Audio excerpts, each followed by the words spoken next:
Hello friends, welcome to my YouTube channel Andro Creations. ഇന്നത്തെ വീഡിയോയുടെ topic എന്ന് പറയുന്നത് നമ്മുടെ ഫോണിന്റെ IC റീബോളിങ്ങുമായി ബന്ധപ്പെട്ടിട്ടുള്ളതാണ്. അതായത് കഴിഞ്ഞ ഒരു വീഡിയോ ഞാൻ നിങ്ങളോട് പറഞ്ഞു തന്നിട്ടുള്ള ഒരു കാര്യമാണ്. നമ്മുടെ മൊബൈൽ എന്തെങ്കിലും കംപ്ലൈന്റ് ആയിട്ട് ഷോപ്പിൽ കൊടുക്കുന്ന സമയത്ത് ചിലപ്പോൾ ടെക്നീഷ്യൻ പറയും ഇത് IC പ്രോബ്ലംസ് ആണ്, അത് ശരിയാക്കാൻ സാധിക്കത്തില്ല, മൊബൈൽ ശരിയാക്കാൻ സാധിക്കത്തില്ല എന്ന് പറഞ്ഞ് നിങ്ങളുടെ കയ്യിൽ തിരിച്ചു തരും. അങ്ങനെ വരുമ്പോഴത്തേക്കും നമ്മൾ ആ ഒരു ഫോൺ മറ്റേതെങ്കിലും ടെക്നീഷ്യൻ്റെ അടുത്ത് കൂടി നിങ്ങൾ കൊണ്ട് കാണിക്കുക. ചിലപ്പോൾ IC പ്രോബ്ലംസ് ആണെങ്കിൽ പോലും ചിലപ്പോൾ അത് റീബോൾ ചെയ്താൽ ചിലപ്പോൾ ശരിയാകുമെന്ന് നിങ്ങളോട് പറഞ്ഞു തന്നിട്ടുണ്ടായിരുന്നു.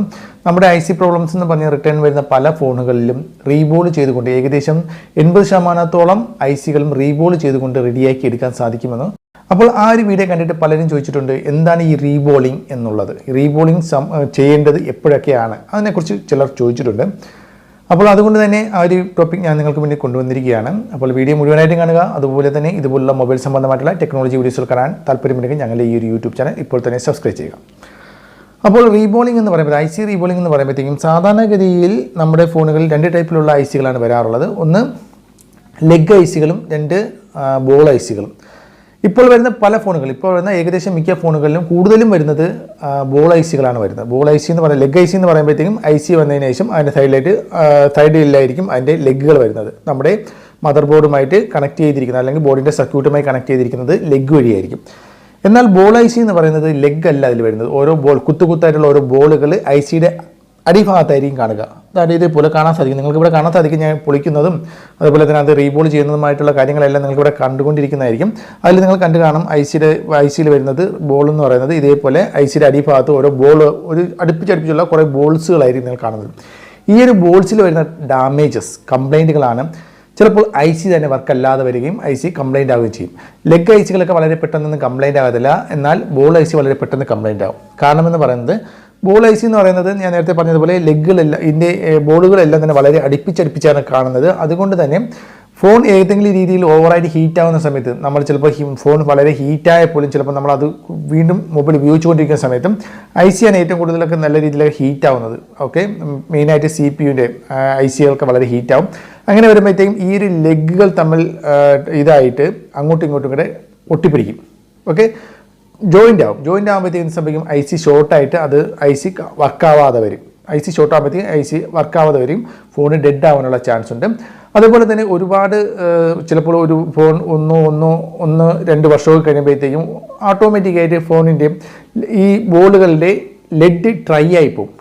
ലെഡും നമ്മുടെ ഫോണിൻ്റെ ICയും മദർ ബോർഡിൻ്റെ സർക്യൂട്ടും തമ്മിലുള്ള ആ ബോൾ ഡ്രൈ ആയിട്ട് ആ ബന്ധം വിച്ഛേദിക്കപ്പെടും, ഡിസ്കണക്റ്റ് ആയി പോകും. ആ ഒരു ലെഡ് ഡിസ്കണക്റ്റ് ആയി പോകും. അങ്ങനെ ഡിസ്കണക്റ്റ് ആകുമ്പോഴത്തേക്കും IC വർക്കല്ലാതെ വരികയും ഫോൺ ഡെഡായി പോവുകയോ അല്ലെങ്കിൽ വേറെ എന്തെങ്കിലും പ്രോബ്ലംസ് വരികയും ചെയ്യും. ചിലപ്പോൾ ഫോൺ റീബൂട്ടിംഗ് ആയിക്കൊണ്ട് തന്നെ ഇരിക്കും, ഫോൺ ഓൺ ആകാതെ ഫോൺ ഓണായി ഓഫായി അങ്ങനെ റീസ്റ്റാർട്ടിങ് വന്നുകൊണ്ടിരിക്കും, അല്ലെങ്കിൽ റീബൂട്ടിംഗ് നടന്നുകൊണ്ടിരിക്കും. അല്ലെന്നുണ്ടെങ്കിൽ ഒരു ലോഗോ മാത്രമായിട്ട് സ്ട്രക്കായിട്ട് നിൽക്കുക. അങ്ങനെ പല പ്രോബ്ലംസുകളും ICയുടെ ലെഡ് ട്രൈ ആവുന്നതോ അല്ലെങ്കിൽ ഇതിൻ്റെ IC ലെഡുകൾ തമ്മിൽ അങ്ങോട്ടും ഇങ്ങോട്ടും ജോയിൻ്റ് ആവുന്നതോ അല്ലെങ്കിൽ ഡിസ്കണക്റ്റ് ആവുന്നതോ കൊണ്ടൊക്കെ ഈ ഒരു പ്രോബ്ലംസ് വരും. അപ്പോൾ നിങ്ങൾ അറിഞ്ഞിരിക്കേണ്ട ഒരു കാര്യമെന്ന് പറയുന്നത് ഈ പ്രോബ്ലംസ് ഒക്കെ വരുമ്പോഴത്തേക്കും നമ്മൾ വിചാരിക്കും IC ആയിരിക്കും പ്രോബ്ലംസ്, IC മാറ്റിയാലേ ശരിയാവുള്ളൂ എന്ന് നമ്മൾ വിചാരിക്കും. ചിലപ്പോഴൊക്കെ ICകൾ നമുക്ക് റീപ്ലേസ് ചെയ്യാൻ വേണ്ടി അത്ര ICകൾ കിട്ടാറില്ല. അങ്ങനെയൊക്കെ ഫോൺ ഡെഡ് ആയിട്ടുള്ളൊരു കണ്ടീഷനിൽ നമുക്ക് ടെക്നീഷ്യന്മാർ നമുക്ക് റിട്ടേൺ തരും, നമുക്ക് ശരിയാകത്തില്ല എന്ന് നമ്മൾ റിട്ടേൺ തരും. എന്നാൽ IC വർക്ക് ചെയ്യുന്ന കടകളിലൊക്കെ IC റീബോളൊക്കെ ചെയ്യുന്ന ഷോപ്പുകളിലൊക്കെ നിങ്ങൾ കൊണ്ടുകൊടുക്കുകയാണെങ്കിൽ അവർ ഒരു ലാസ്റ്റ് ചാൻസ് എന്നുള്ള രീതിയിൽ, ഒരു അവസാന ശ്രമം എന്നുള്ള രീതിയിൽ IC റീബോൾ ചെയ്യും. ഇതേപോലെ റീബോൾ ചെയ്യുക എന്ന് പറയുന്നത് ഇതിൻ്റെ ബോർഡുകളെല്ലാം തന്നെ IC ബോർഡിൽ നിന്ന് റിമൂവ് ചെയ്ത ശേഷം അതിൻ്റെ പഴയ ലെഡ് അല്ലെങ്കിൽ പഴയ ബോർഡുകളെല്ലാം തന്നെ റിമൂവ് ചെയ്തതിന് ശേഷം പുതിയ ഇതേപോലെ സ്റ്റെൻസിൽ ഉപയോഗിച്ചുകൊണ്ട്, സ്റ്റെൻസിൽ എന്ന് പറയുമ്പോഴത്തേക്കും ഇതാണ് സ്റ്റെൻസിൽ, ഇതേപോലെ സ്റ്റെൻസിൽ ഉപയോഗിച്ചുകൊണ്ട്, ഇത് യൂണിവേഴ്സൽ സ്റ്റെൻസിലാണ്. പല ICകൾക്ക് പല വ്യത്യസ്തമായ സ്റ്റെൻസിലുകളുണ്ട്. CPUവിന് സെപ്പറേറ്റ് സ്റ്റെൻസിലുണ്ട്. യൂണിവേഴ്സൽ സ്റ്റെൻസിൽ ഉപയോഗിച്ചുകൊണ്ട് നമുക്ക് ഏകദേശം മിക്കവാറുമൊക്കെ എല്ലാ ICകളും നമുക്ക് റീബോൾ ചെയ്യാൻ സാധിക്കും. ഇതേപോലെ സ്റ്റെൻസിൽ ഉപയോഗിച്ചുകൊണ്ട് ബോൾ റീക്രിയേറ്റ് ചെയ്യുക അല്ലെങ്കിൽ ബോൾ റീബോൾ ചെയ്തുകൊണ്ട് വീണ്ടും ബോൾ പഴയതുപോലെ തന്നെ അത് റെഡിയാക്കി കൊടുത്തുകൊണ്ട് നമ്മുടെ മദർ ബോർഡിലേക്ക് സർക്യൂട്ടിലേക്ക് നമ്മൾ കണക്ട് ചെയ്യുകയാണ് ചെയ്യുന്നത്. അങ്ങനെ ചെയ്യുമ്പോഴത്തേക്കും ഏകദേശം 80% അല്ലെങ്കിൽ 90%ഓളം ICകൾ റെഡിയാവുകയും നമുക്ക് വീണ്ടും ഫോണ് നല്ല രീതിയിൽ തന്നെ വർക്കായി തുടങ്ങുകയും ചെയ്യും എന്നുള്ളതാണ്. ഇപ്പോൾ ഏകദേശം ഞാൻ ഈ ഒരു വീഡിയോ പറയാനുള്ള ഒരു കാരണമെന്ന് പറയുന്നത് ഇപ്പോൾ സാംസങ് ഫോണുകൾക്ക് ഈ ഒരു പ്രോബ്ലംസ് വളരെ ഏറെ ഇഷ്യൂസ് ആയിട്ട് വന്നിട്ടുണ്ട്. അതായത് സാംസങ്ങിൻ്റെ എ സീരീസ്, സാംസങ്ങിൻ്റെ എ സീരീസ്, എം സീരീസിൽ പെട്ട പല ഫോണുകളുടെയും CPU IC ട്രൈ ആയിട്ട്, അല്ലെങ്കിൽ CPU അല്ലെങ്കിൽ eMMC IC ട്രൈ ആയിട്ട്, ലെഡ് ട്രൈ ആയിട്ട് ഈ ഒരു പ്രോബ്ലംസ് വരുന്നുണ്ട്. അപ്പോൾ അത് ഞാൻ നേരത്തെ പറഞ്ഞതുപോലെ eMMCയോ അല്ലെങ്കിൽ CPU-യുടെയോ IC എടുത്തിട്ട് ഇതേപോലെ റീബോൾ ചെയ്തിടുകയാണെങ്കിൽ ഏകദേശം നല്ല രീതിയിൽ തന്നെ അത് വർക്കായി തുടങ്ങുന്നതായിരിക്കും. വീണ്ടും ഫോൺ ആക്റ്റീവായിട്ട് വർക്കായി തുടങ്ങും.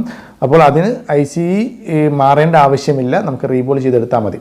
അപ്പോൾ ചിലർ ചോദിക്കാറുണ്ട് ഇതിൻ്റെ കോസ്റ്റ് എത്ര ആവുമെന്ന് ചോദിക്കും, എത്രയാണ് ഇതിൻ്റെ റേറ്റ് എത്രയാവുമെന്ന് ചോദിക്കുകയാണെങ്കിൽ ഇപ്പോൾ ഓരോ IC-യുടെയും രീതി അനുസരിച്ച് വ്യത്യാസപ്പെട്ടിരിക്കും. അതായത് ചെറിയ ചെറിയ ഐസികളൊക്കെ ആണെങ്കിൽ ഏകദേശം 1000, 1500 രൂപയ്ക്ക് നമുക്ക് റീബോൾ ചെയ്തെടുക്കാൻ സാധിക്കും.